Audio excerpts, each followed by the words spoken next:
Hello student, success Hindi short hand channel में आपका स्वागत है। ये आपकी बिगनर क्लास 5 है। और सबसे पहले मैं आपको बताना चाहती हूँ कि लास्ट क्लास में मैंने आपको स्वर के बारे में बताया था कि स्वर 12 होते हैं और किस तरह से उनका यूज़ करते हैं और उनके प्लेस क्या होते हैं। तो आइए देखते हैं। सबसे पहले देखिए, स्वर ये भाग 1 में आप देख रहे होंगे कि आपको मैंने लास्ट क्लास में बताया था कि आ, ए, ई। यस, एक मिनट देखिएगा, इसको आप किस तरह से देखेंगे। देखिए, ये आ है, ये ई, ए है और ये ई है। ये इसका पहला स्थान है, ये दूसरा स्थान है और ये इसका तीसरा स्थान है। देखिए, उसी तरह से आप इसको देख पा रहे होंगे कि ये बड़ा आ का वोवल है आपका, ये ओ का है और ये ऊ का वोवल है। इतना तो मैंने आपको लास्ट क्लास में सिखा दिया था। आइए कुछ आज नया सीखते हैं।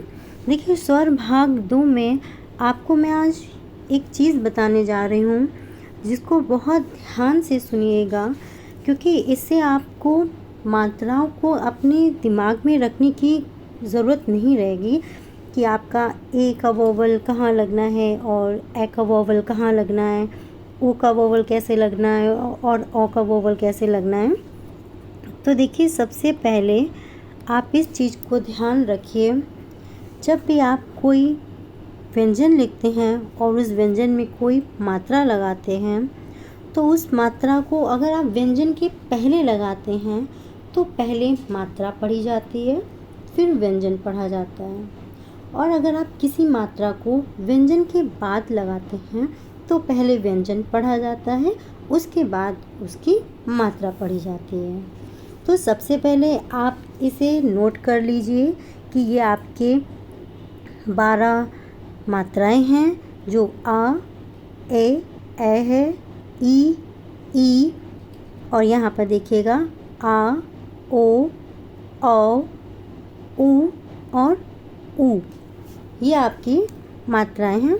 उसके बाद देखिए, ये अंग की मात्रा आप जो देख पा रहे होंगे कि अंग की मात्रा आप कैसे लगाते हैं। जब किसी व्यंजन के शीर्ष पर हम एक डॉट या पॉइंट लगा देते हैं तो उसमें अंग की मात्रा लगी समझी जाती है। नेक्स्ट उसके बाद है आई की मात्रा। तो आप एक छोटा सा चिन्ह देख रहे होंगे, उसे ही आई की मात्रा समझा जाता है।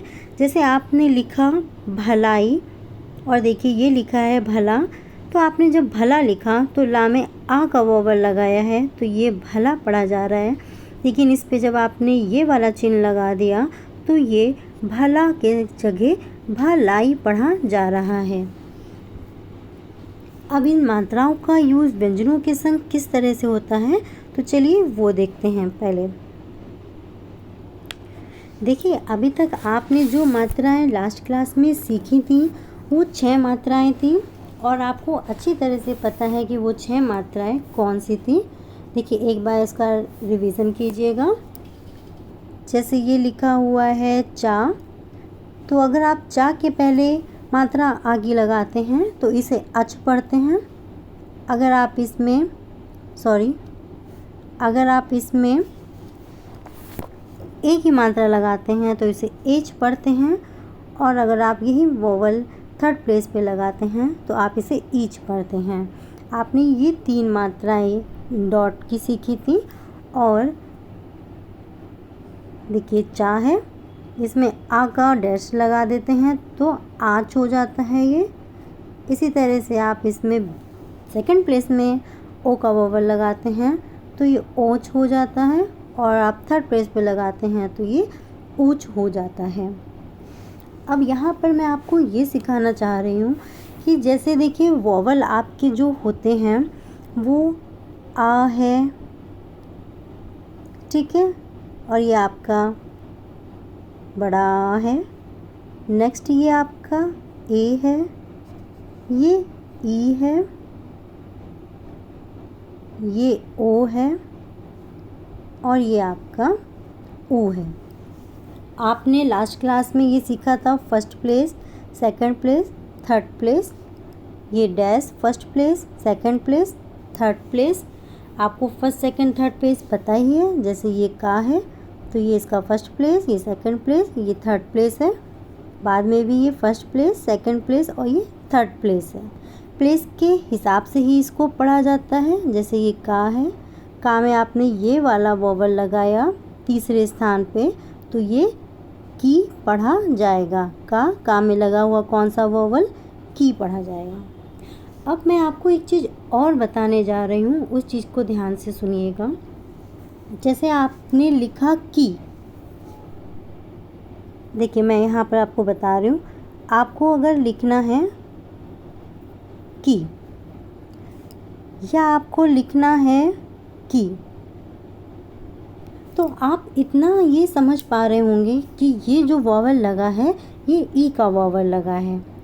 ठीक है, जब आप शॉर्ट हैंड में आउटलाइन में लिखते हैं तो शॉर्ट हैंड का मतलब ही यही होता है कि आप एक अपनी बनाई हुई आउटलाइन को लिख लें और उसको सेंटेंस के अकॉर्डिंग एडजस्ट करें। जैसे कि आपने बोला कि मुझे उससे यह कहना है कि, तो आप समझ रहे होंगे कि इस सेंटेंस में इस वाले की का यूज़ हो रहा है।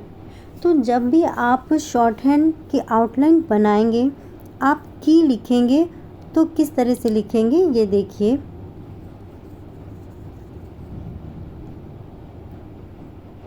यस, जैसे आपने लिखा कि मुझे उससे यह कहना है कि, तो आपने जब की लिखा तो ये का है आपका, आपने ई का वॉवल लगा दिया। तो जैसे आपने लिखा मुझे उससे यह कहना, ये कैसे लिखा जाएगा वो मैं आपको बाद में बताऊंगी।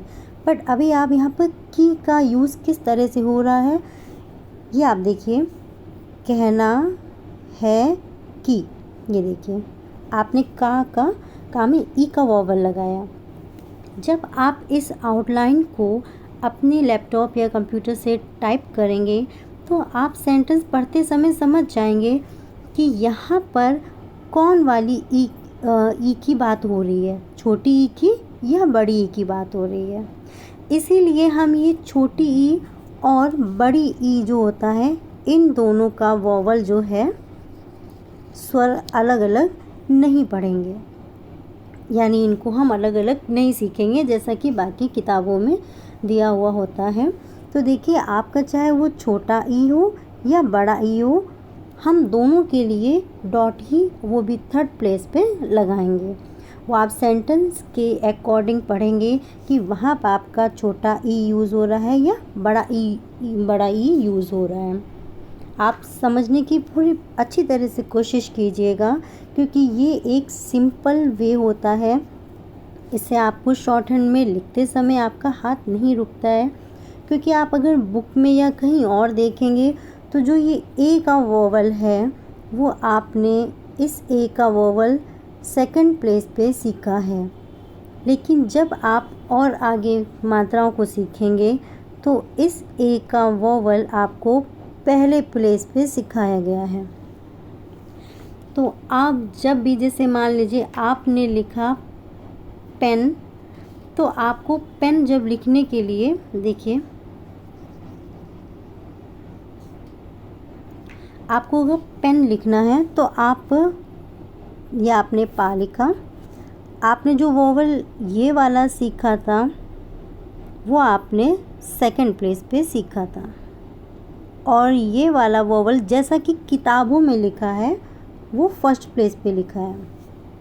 तो जब आपको पेन लिखना होगा तो आप पेन लिखने के समय ये ध्यान रखेंगे क्या कि आप ए का वोवल ये वाला लगाना है कि ये लगाना है, कि आप फर्स्ट प्लेस पे लगाएंगे कि सेकंड प्लेस पे लगाएंगे। इतना समय लिखते समय नहीं होता है। तो आपके लिए सिर्फ एक डिसाइडेड है कि एक से संबंधित जो भी वोवल बोला जा रहा है उसके लिए हमें सिर्फ सेकंड प्लेस का यूज़ करना है, पेन। तो आपसे जब बोला गया पेन तो आपने ए का वोवल लगा दिया। जब आपसे बोला गया पेन, देखिए ए की वोवल, तब भी आपने क्या किया, सेकंड प्लेस पे लगा दिया। अब यहाँ पर आपको ये कन्फ्यूज़न हो रहा होगा कि इसको आप पेन पढ़ रहे हैं, इसको पेन पढ़ रहे हैं, तो टाइप करते समय हम क्या टाइप करेंगे? तो देखिए इसका आंसर यही है कि जैसे आपसे किसी ने बोला कि मैंने पैन में चाय बनाया, तो आपको ये समझ में आ रहा होगा कि यहाँ पर आपको इस पेन की बात हो रही है, ना कि इस पेन की बात हो रही है। ठीक है।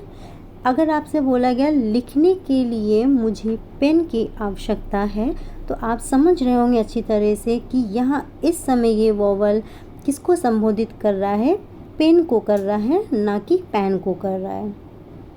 तो ये आपका वोवल याद रखने का बहुत ही इजी वे होता है, क्योंकि आप जब भी और देखेंगे तो ऊ के वोवल आपका अलग सिखाया जा रहा है थर्ड प्लेस पे। ये देखिए डैश सिखाया जा रहा है, लाइट, फिर ऊ के लिए डार्क है, इस तरह से सिखाया जाएगा। तो आप इसमें कंफ्यूज बिल्कुल मत होइएगा। जैसा कि मैंने आपको अभी ये बताया था, बस ये वोवल आपको याद रखने। देखिए ओ का ही वोवल है, इसको ध्यान रखिए। आप इस चीज़ को याद रखने के लिए इस टेबल को बहुत ध्यान से अपने माइंड में सेट कर लीजिएगा और इसे अपने में नोटबुक में नोट भी कर लीजिएगा कि देखिए ये आपका आ का वोवल है और ये देखिए सेकंड प्लेस पे ए और ए दोनों का वोवल है। यानी आपसे अगर पेन या पैन कुछ भी बोला जाएगा तो आप ए का वोवल सेकंड प्लेस पे डॉट लगाएंगे। डार्क और हल्का आपको ध्यान रखने की ज़रूरत नहीं है। आपका अगर ई का वोवल आता है, जैसे ईट आता है या फिर ईट आता है या फिर छोटी ई से वर्ड कोई भी आता है जैसे कि, तो आप थर्ड प्लेस पे डॉट रखेंगे और सेंटेंस के अकॉर्डिंग समझेंगे कि यहाँ पे ये वर्ड कौन सा है। अभी आपको ये कन्फ्यूज़न लग रहा होगा, लेकिन जैसे जैसे आप ये सीखते चलेंगे आपको ये बहुत इजी वे लगेगा। नेक्स्ट देखिए आपका आ का वोवल आपको पता ही है कि फर्स्ट प्लेस पे होता है। सेकंड प्लेस पे आपका ओ और औ का वोवल होता है। जैसे आपको और लिखना है तो आप सेकंड प्लेस पे ही डैश लगाएंगे, और अगर आपको और लिखना है तो भी आप सेकंड प्लेस पे ही लगाएंगे। कैसे यूज़ होगा मैं अभी आपको ये बताऊंगी आगे। इसी तरह से आपको थर्ड प्लेस पे अगर ऊ और ऊ आ जाता है तो आपको थर्ड प्लेस पे डैश लगाना होगा। अब इसकी चलिए हम प्रैक्टिस कर लेते हैं।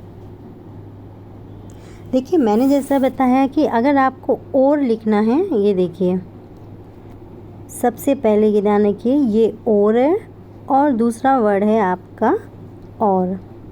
आपको और किताबों में नहीं जाके देखना है कि मात्राएं अलग हैं, लेकिन आपको अपना इजी वे पकड़ना चाहिए। देखिए आपको और लिखना है तो आप इतना तो पहचान पा रहे हैं कि ये आपका कंसोनेंट यानी कि व्यंजन है।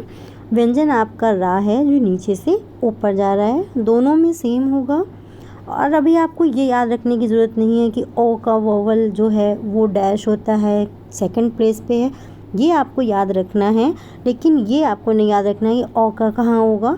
तो आप सिंपल सा ये याद रखिए कि ओ औ दोनों वोवल आपके सेकंड प्लेस पे होते हैं, वो भी डैश होता है। आपको हल्का डार्क की ज़रूरत नहीं है ध्यान रखने की। ये देखिए और, ये हो गया और। अब आप कहेंगे कि ये भी सेम है और ये भी सेम है, तो आप कैसे पहचानेंगे कि ये और है या और है? तो सेम मैं वही बात आपसे बोलूँगी कि सेंटेंस के अकॉर्डिंग आप समझेंगे कि कौन सा वोवल इसमें लगा हुआ है। जैसे उसने मुझसे बोला कि उस ओर देखो, तो जब आप टाइपिंग करेंगे, इस वर्ड को टाइप करेंगे, तो आप जाहिर बात है उस ओर देखो में आप ये वाला नहीं और लिखेंगे, यही वाला लिखेंगे। तो आपको लिखते समय आपका हाथ नहीं रुकेगा कि उस ओर देखो, ओ से संबंधित जो भी वोवल है ओ हो, वो आपका सेकंड प्लेस पे ही लगेगा। उसी तरह से आप और भी वर्ड देखिए, जैसे लिखा है जो, देखिए ये जो है, और अगर आपसे बोल दिया गया जो, तो आपको अच्छे से पता है कि ये सेकंड प्लेस के ओ और ओ वोवल होते हैं, डैश होता है। तो आपने जा लिखा, जा में ओ का वोवल लगा दिया। सेम जौ में औ का वोवल लगा दिया।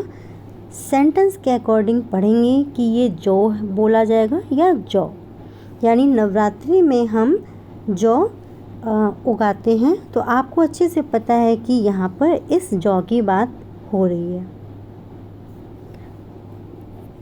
और अगर किसी ने बोला कि कृपया वह लोग अंदर आ जाएं जो कंपटीशन में भाग लेना चाहते हैं, तो आपको पता है कि यहाँ पर जो ओ का वोवल लगा है वो इस जो को संबोधित कर रहा है।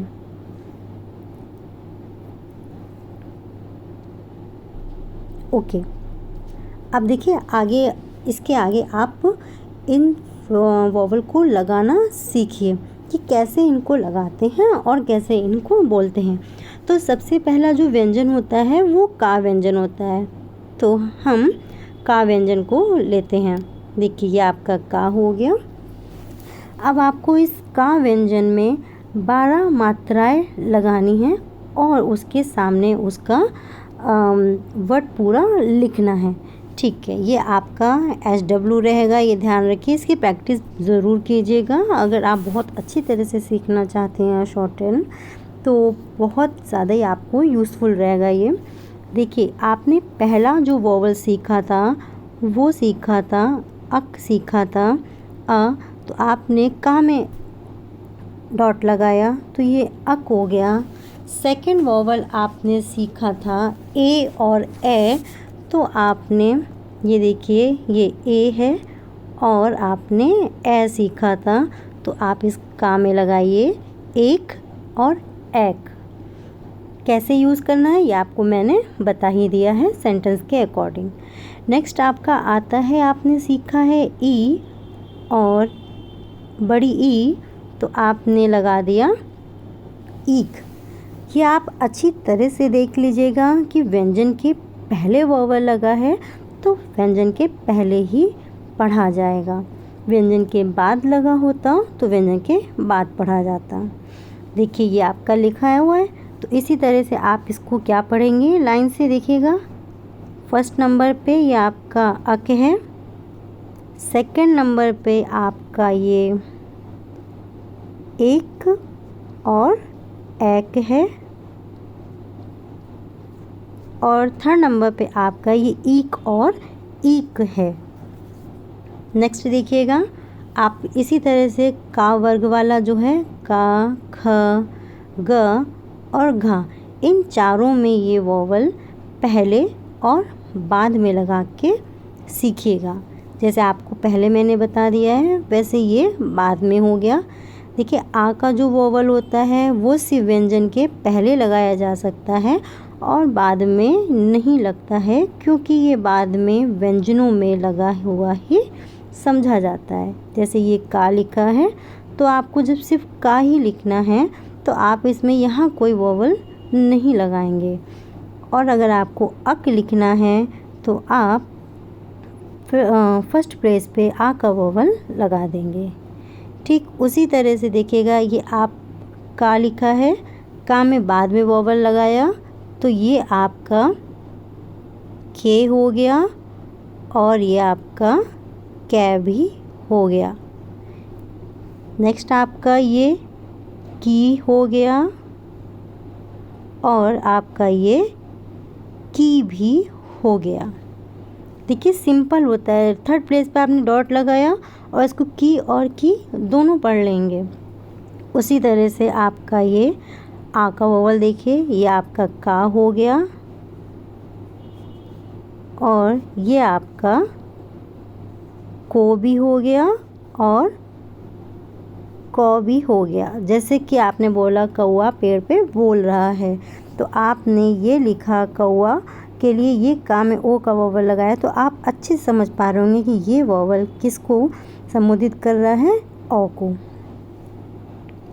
उसी तरह से आपने ऊ का वोवल लगाया तो ये आपका छोटा ऊ भी है और ये आपका बड़ा ऊ भी माना जाएगा, कु। तो इस तरह से हर व्यंजन में आप 12 की 12 मात्राओं की प्रैक्टिस कीजिएगा। देखिए ऊ तक आपने सीख लिया है और आपकी अब देखिए ये देख लीजिए अंग का वोवल जैसे कहीं अंगूर आता है या पंगा आया, ये वर्ड ऐसे होते हैं जिसमें ऊपर लगा हुआ होता है अंग। तो आपने ये पा लिखा, ये गा लिखा। व्यंजनों को आपको जोड़ना अच्छे से पता ही है कि पेंसिल नहीं उठनी चाहिए दो व्यंजनों को आपस में मिलाते समय। तो देखिए ये पा आपने लिखा, ये गा लिखा और ऊपर डॉट लगाया, तो ये आपका हो गया पंग। और आपने पंग के संग देखिएगा ये पा का वोवल है, ये गा में आ की वोवल लगी हुई है, तो आपने पा में लगाया ये अंग का वोवल और गा में लगाया बड़े आ का वोवल। तो ये आपका वर्ड बन गया पंगा। ठीक है, इस तरह से आप इसकी प्रैक्टिस कीजिएगा और हर व्यंजन में 12 के 12 आप आई वाला वोवल ये छोड़ दीजिएगा। इसकी प्रैक्टिस मैं आपको आगे की क्लास में करवाऊंगी कि किस तरह से इसका यूज़ होता है। तो आप जितनी 11 वोवल हैं उन 11 वोवल को हर व्यंजन में लगा के और उस व्यंजन के सामने उसे क्या पढ़ा जाता है वो लिख के प्रैक्टिस कीजिए। जैसा मैंने आपको का में बताया उसी तरह से देखिए ये आपका ये जा है, जैसे ये मान लीजिए ये ना है, आपने पहले लगाया तो ये अन्न हो गया, बीच में लगाया इन या एन हो गया और थर्ड प्लेस पे लगाया तो इन या इन हो गया। ये आपके डॉट की प्रैक्टिस हो गई। अब आपसे पूछा जाए डैश की, तो देखिए आन फर्स्ट प्लेस पे हो गया, सेकंड प्लेस पे लगाया तो ओन ऑन, थर्ड प्लेस पे लगाया तो उन और ऊन दोनों हो गया। तो देखिए आपको कौन वाला ये पढ़ना पड़ेगा, ये उन। जैसे हमने बोला कि भेड़ से ऊन प्राप्त होती है, तो आप ये वाला बना हुआ आउटलाइन किसके लिए यूज़ करेंगे, उन या ऊन के लिए। जाहिर बात है आप ऊन के लिए यूज़ करेंगे, क्योंकि सेंटेंस में मैंने बोला कि हमें भेड़ से ऊन प्राप्त होती है, तो ये आपका सेंटेंस बड़ा ऊ के लिए ही यूज़ हो रहा है। उसी तरह से देखिए बाद में आपने लगाया तो ने हो गया, न हो गया, थर्ड प्लेस पे लगाया तो नी और नी हो गया। नी देखिए ये वाला नी और ये वाला नी हो गया। बाद में आपने आ का वोवल लगाया तो ये ना पढ़ा जाएगा, ना में बड़े आ का वोवल ना हो गया। फिर ना में आपने डैश लगाया सेकंड प्लेस पे, तो ये आपका नो भी हो गया और नौ भी हो गया। फिर थर्ड प्लेस पे आपने लगाया तो ये आपका ऊ का वोवल है, ये नू भी है और ये नू भी है। इस तरह से आप हर व्यंजनों की प्रैक्टिस ज़रूर से ज़रूर हाफ या 1 पेज ज़रूर कीजिएगा, जिससे आपको मात्राएं बहुत अच्छे से माइंड में सेट हो जाएं कि आप बहुत बिना रुके इस मात्राओं को व्यंजन में लगा पा रहे हैं। आज के लिए थैंक यू।